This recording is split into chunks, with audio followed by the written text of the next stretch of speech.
All praises to Yahweh Ba'Shem Yahweh Shai, Ba'Shem Rakak Wadash. Double honors to the apostles and the elders of Great Millstone, and Shalom to the elect to the nation of Israel. This is going to be a lesson talking about how your nationality is decided by your father and not your mother, right? And how the woman is not relevant in terms of deciding what the nationality of the child is going to be. And the reason why I'm doing this lesson is because I saw a few videos on the internet by where you had Israelite women trying to make out as though their form of so-called interracial dating or having biracial children was in some way more righteous than the male's form of interracial dating with any particular woman, right? And I'm here to do this video to show that in fact that is not true, right? Because when a man has a child that is an Israelite, it wouldn't really matter what kind of upbringing that child has. That child is an Israelite. Whereas if a woman has a child by any other man other than an Israelite, it wouldn't matter how much of her culture that she tries to push in that child, right? That child is still an Edomite, right? This is Numbers chapter 1 and verse 18. And they assembled all the congregation together on the first day of the second month, and they declared their pedigrees after their families by the house of their fathers, according to the number of the names from 20 years old and upward by their polls. So your lineage is decided by your father, right? It's not decided by your mother. Whereas this world tries to make out as though the women are more important regarding that particular thing than they are, man. And it leads to the women being arrogant and saying things out their mouth that they should not be speaking, right? And trying to curse out the Israelite man for having a child with a heathen woman when that child is one of our nation, but the children that you push out by your so-called interracial dating or whatever they want to call it, that is a heathen. That does not belong to the covenant. This is Psalm 105 and verse 6. O ye seed of Abraham, his servant, ye children of Jacob, his chosen. He's Yahweh our power. His judgments are in all the earth. He have remembered his covenant forever, the word which he have commanded to 1,000 generations, which covenant he made with Abraham, and his oath unto Isaac, and confirmed the same unto Jacob for a law, and to Israel for an everlasting covenant. Now, all those three people that I just mentioned there are men, right? Abraham was a man. Isaac was a man. Jacob was a man. Israel was a man. And the 12 tribes of Israel are all named after men. But you've got women out here that are trying to be like that because of feminism. They run around and they think that they are the progenitors of their nationality, and they think that if they have a child with an Edomite man, right, that comes out looking like an Israelite, and then they teach it so-called blackness, as they want to call it, right, then that child is going to be a more superior version of a Israelite or whatever. And I'm just using Israelite because that's what we actually are, right? A mother that's an Israelite that has a child that's an Edomite because the father's an Edomite. These women are so arrogant these days that they actually think that if that child gets taught the laws, let's say, for example, that child would be a better form of Israelite than a child that had an Edomite mom and an Israelite father, right? That got taught whatever the Edomite mom knows, which is not true, man, because the heathen learning from their mom the laws is not going to absorb that because the laws do not match their spirit. Whereas the Israelite growing up under whatever his Edomite mom's taught him, right, is just going to, as they grow older, naturally incline more to righteousness. Now let's give an example. Let's give an example of what I just said there, because Herod, right, King Herod was in fact an Edomite, and you can look this up. You can look up King Herod, and you will find out that he was an Edomite, man, but his mother was an Israelite. Now, King Herod tried to kill Yahushua. King Herod tried to kill the Messiah, but it didn't matter that his mother came from a righteous line of the Hasmodeans or the Maccabees, right? He still tried to kill Yahushua, man.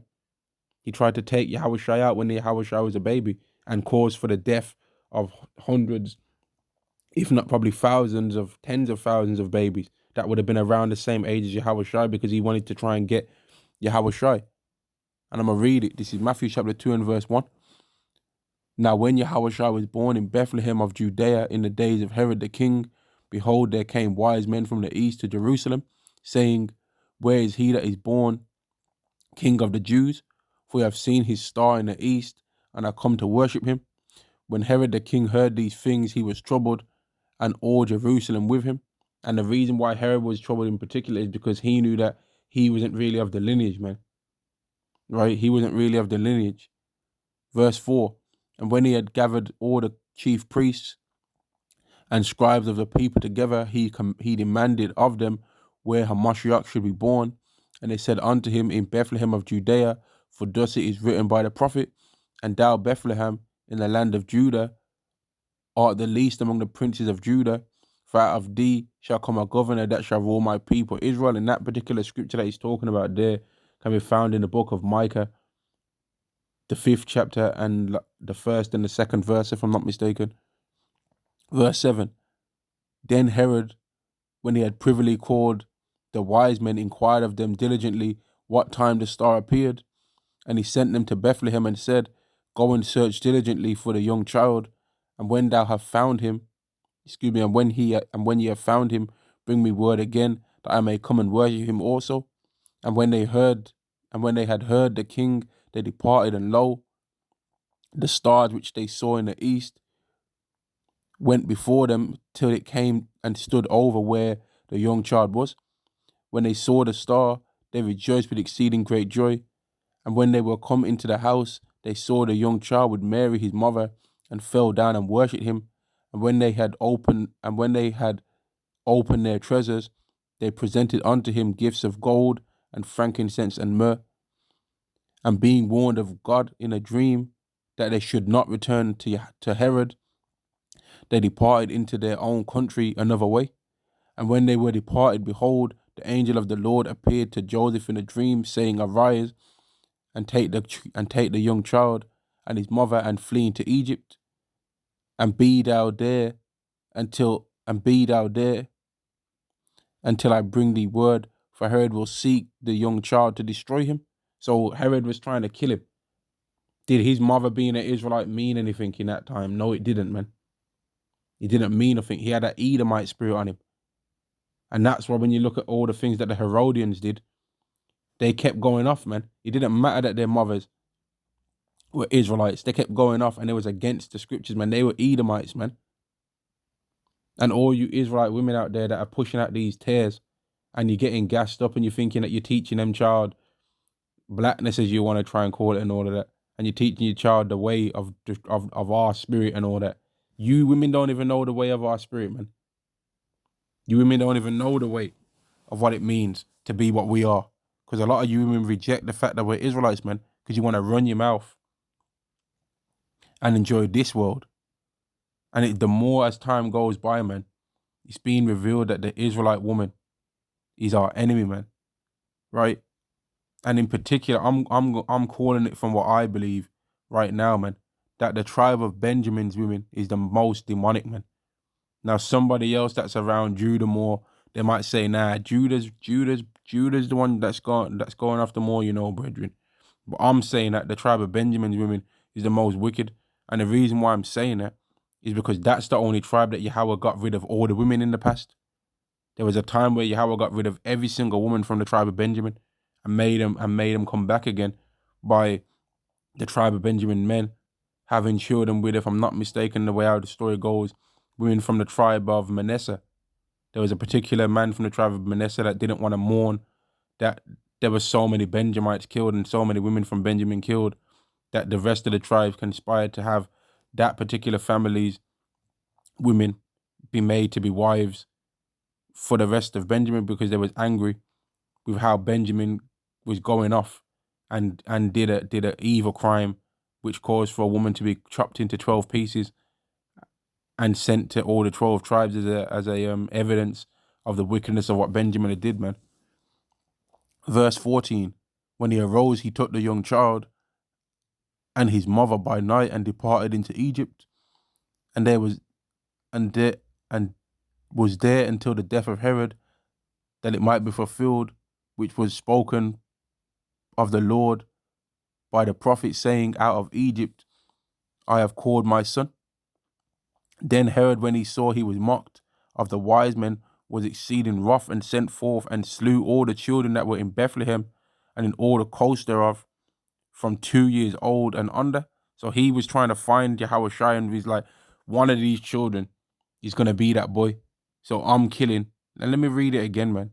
And slew all the children that were in Bethlehem and in all the coasts, from 2 years old and under. So he killed every 2-year-old and every person that was underneath the age of 2, man. So that's what pretty much what the kind of things that Pharaoh was doing. That was a similar template of what Pharaoh was doing, man, to the Israelites. Did it matter that his mom was an Israelite that he made and thought, nah, you know what? That's not righteous to do that. No, it didn't, man. And all you women out there that are thinking that because you're black, as you want to call it, or whatever, but really you're Israelites, and you think, oh, I'm going to teach my kid the culture and he's going to grow up knowing who he is. He ain't going to be faded out. He ain't going to be, mate, he's going to be an Edomite, man, and he's going to be weird. He's going to be a weirdo. He's going to be probably one of them people that might be up in the hood as a gangbanger that we get mistaken for, man. That's another thing that don't get spoken about either. A lot of these people in gangs and all of that, right, that look like us, a lot of them are probably Edomites, man. A lot of them are Edomite tares, man, that have grown up around us. And because they can blend off because they match the appearance, they're just crazy lunatics, man, shooting up the place. These Israelite women really have grown arrogant, man, and they actually think that they are like they're the leader of the nation, man, and they have been made to be that in the mass scale, man, and that's why it's so jacked up. And if any other nations of women was the leader of their nation, that nation would be jacked up too. But it's only the Negroes, Latinos, and Native Americans that have been like crushed, and then had the women raised up to have power within these nations so that we can be destroyed, man. Because everyone knows that women don't know how to lead nothing, man. They don't know. When women have power over something, they don't know how to handle it because they don't belong in a position of power, man. And I don't care about anyone wanting to cry and say women run businesses, yada, yada, yada. I don't care about none of that. I don't care. Women are not supposed to rule nothing, man.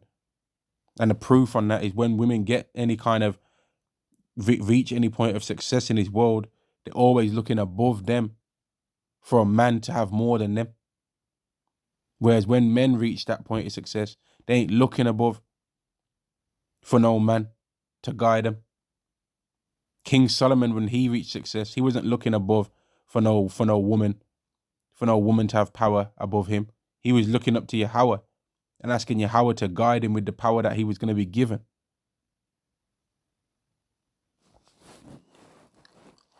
Second Ezra chapter 3 and verse 28, are their deeds any better that inhabit Babylon, that they should have the dominion over Zion? For when I came thither and saw impurities without number, then my soul saw many evildoers in the 30th year, so that my heart failed me. For I have seen how thou sufferest them sinning, and hast not spared evildoers, and hast not spared wicked doers, and hast destroyed thy people, and hast preserved thine enemies, and hast not signified it. I do not remember how this way may be left.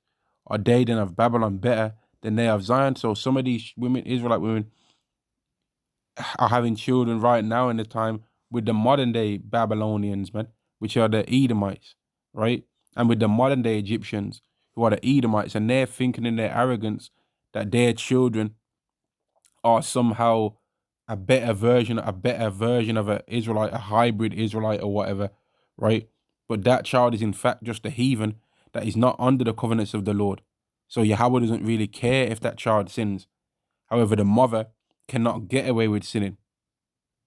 The mother cannot get away with sinning because she is under the covenant, man. So she's going to be cursed. She's going to be cursed. And it's funny that these Israelite women like to try and make out like their children are real are Israelites, man, or are part of our nation in any kind of way when they have it by a heathen.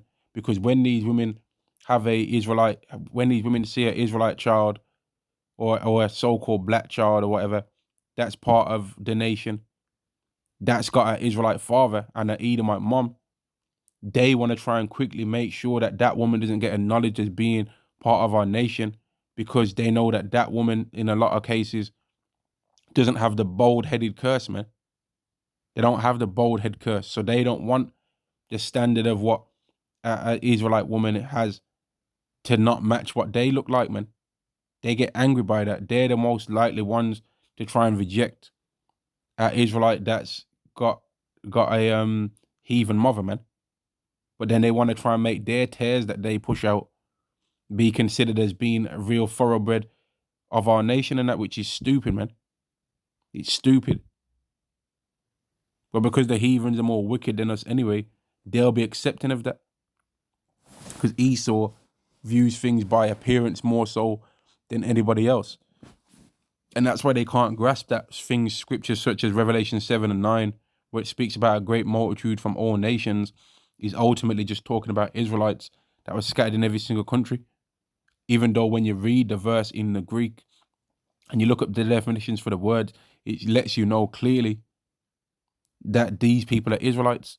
And the same word for kindred in the Greek is the same word for tribe in the Greek in Revelation 7:4 to verse 8. It's exactly the same word, man.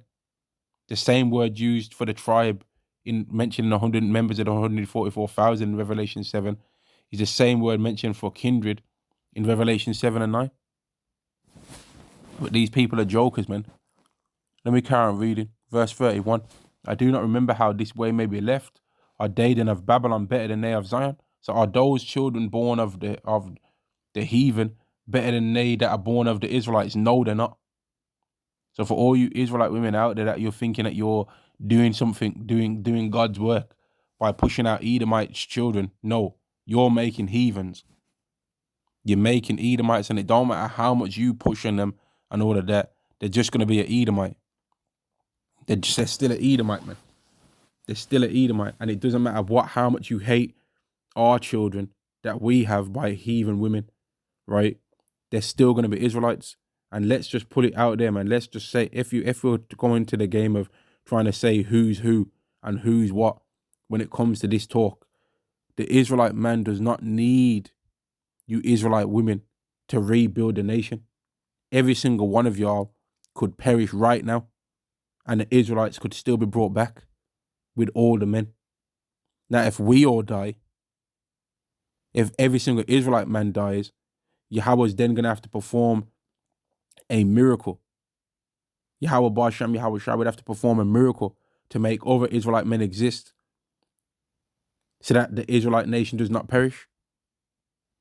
But if all the Israelite women die, he can just keep the natural order of things and doesn't have to perform a miracle. And we'll just have children with any other woman that's on the earth. And those children are going to be Israelites. How do I know this? Because the tribe of Benjamin's women all got destroyed at one point in time. And you can read about it in the Bible. Yet still, for all of that, the tribe of Benjamin still exists. How do I know that the tribe of Benjamin still exists? Well, let's go to this right now. Let's go to this, man. Because women's arrogance is a thing that really is quite sickening, man. Especially when you consider how weak they are. Especially when you consider how weak they are and how they really are the most helped people on the earth. Yet they're still the most. They act like they've had the hardest lives, man. But they get the most help from everyone. Revelation chapter 8 and verse 8: of the tribe of Zebulun were sealed 12,000. Of the tribe of Joseph was sealed 12,000. Of the tribe of Benjamin was sealed 12,000. So how did the tribe of Benjamin continue on when all the women got eliminated? Because they're not relevant in terms of making a nation, man. Now women get their feelings hurt when they hear this, but it's just the truth, man. You're not relevant when it comes to that. You don't matter in terms of making the nation continue, man. Now you matter in terms of teaching your child the ways of what our culture is. You matter then. But if you push out a heathen child and you try and teach them your culture, it's falling on deaf ears because they are not part of the covenant. So even if they sin, they're not going to receive the curses. And if they do the right things, they're not going to receive all the blessings, man, because they're not part of the covenant. Yahweh don't acknowledge the seed that came from the heathen into your Israelite womb as a Israelite, because the seed was a heathen. The seed was not of the fig trees of Israel, man. It was of the fig trees or of the apple trees or whatever of Edom, or of the orange trees of Moab. It wasn't of the fig tree of Israel, man. So it don't belong to the nation.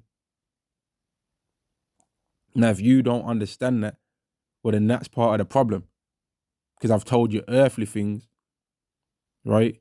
If you've been told earthly things and you don't believe that, how are you going to understand heavenly things, right? John chapter 3 and verse 12. This is 2 Ezra chapter 3 and verse 32. Or is there any other people that know of thee beside Israel? Or what generation have so believed thy covenant? So a woman that has a child by a heathen, they ain't going to believe this. It's not within them to believe it, man. Especially an Edomite. They're really not going to even believe in a God existing in general. They're not going to.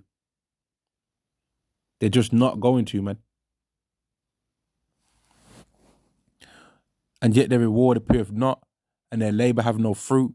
For I have gone here and there through the heathen, and I see that they flow in wealth, and think not upon thy commandments. Weigh thou therefore our wickedness now in the balance, and there's also that dwell in the world, and so shall thy name nowhere be found but in Israel. Or when was it that they which dwell upon the earth have not sinned in thy sight? Or what people have so kept thy commandments? Thou shalt find that Israel by name have kept thy precepts, but not the heathen. So the heathen ain't going to believe in the Lord, man. And it doesn't matter how much an Israelite mother tries to push in their child that they're of what the same nationality of their mother is and all that. They're not going to be. And it doesn't matter how hard they try, they're not going to be. And when the captivity comes, they're going into the captivity the same way as their dad's going into the captivity, right? When the book of Obadiah is getting ready to be fulfilled, Obadiah, the first chapter and the 18th verse, it doesn't matter if you've got an Edomite out there that looks like Wesley Snipes. We've got an Edomite out there that looks like Idris Elba, right? He's going into slavery. He's going into captivity the same way as every other Edomite, because Yahweh don't care about the image when it comes to judgment. If you're an Edomite, you're receiving an Edomite's reward. And if you're an Israelite, ultimately, you're going to receive an Israelite's reward. It doesn't matter if you look like Mr. Bean, man. Don't matter if you look like the biggest Edomite dweeb nerd that you've ever seen in your life, but you're an Israelite. You're going to receive what an Israelite receives, man. Ultimately. Now, what you have to go through to get that is going to be of Yahweh's choice. But ultimately, you're going to receive that. But I just find it stupid that these Israelite women out there, in their arrogance, are trying to make out as though the children that they push out that are tares are more of an Israelite or more of part of our nationality than the children that we make, that come out of an Edomite woman or a heathen, a Cushite woman, an Ethiopian woman, a Somalian, a Moabite, an Ammonite, Elamite, Ishmaelite. If it's our child, if the seed of it that went into that woman is of an Israelite, then that child is an Israelite, no matter what upbringing they have. Revelation chapter 13 and verse 9. If any man have an ear, let him hear. He that leadeth into captivity shall go into captivity. He that killeth with the sword must be killed with the sword. Here is the patience and the faith of the saints. So anyone that's that their father's part of the line of the oppressors, they're going into that, and it don't matter what their mother was. The Lord don't care about none of that. My mama black talk that people like to spin out there. He don't care. The Lord don't care, and the Lord don't view things as humans in this world view it, and that's why we've rewired our minds to view things how Yahweh views it, because we don't believe in biracial. We believe in you are what your father is, because that's what Yahweh views, and that's what Yahweh believes in, and nobody can't override what Yahweh says. There's not one person in the Bible that's biracial. That don't exist in the Bible. It don't exist there. Biracial does not exist in the eyes of Yahweh. That's some confusion that came around from men to try and deceive and blend people in so that they don't think in the ancient mindset, so that people don't know what their nationality is no more, so that they can try and join onto the heathen side of things and not be a spiritual man. And then they don't know who Edomites are, and they don't know who Israelites are. And therefore the Edomites can then blend in and try and make out like there's something else outside of what they actually are. This is Ecclesiastes chapter 41 and verse 5. The children of sinners are abominable children, and they that are conversant in the dwelling of the ungodly. The inheritance of sinners' children shall perish, and their posterity shall have a perpetual reproach. The children will complain of an ungodly father, because they shall be reproached for his sake. Woe be unto you, ungodly men, which have forsaken the Lord the Most High. For if ye increase, it shall be to your destruction. And if ye be born, ye shall be born to a curse.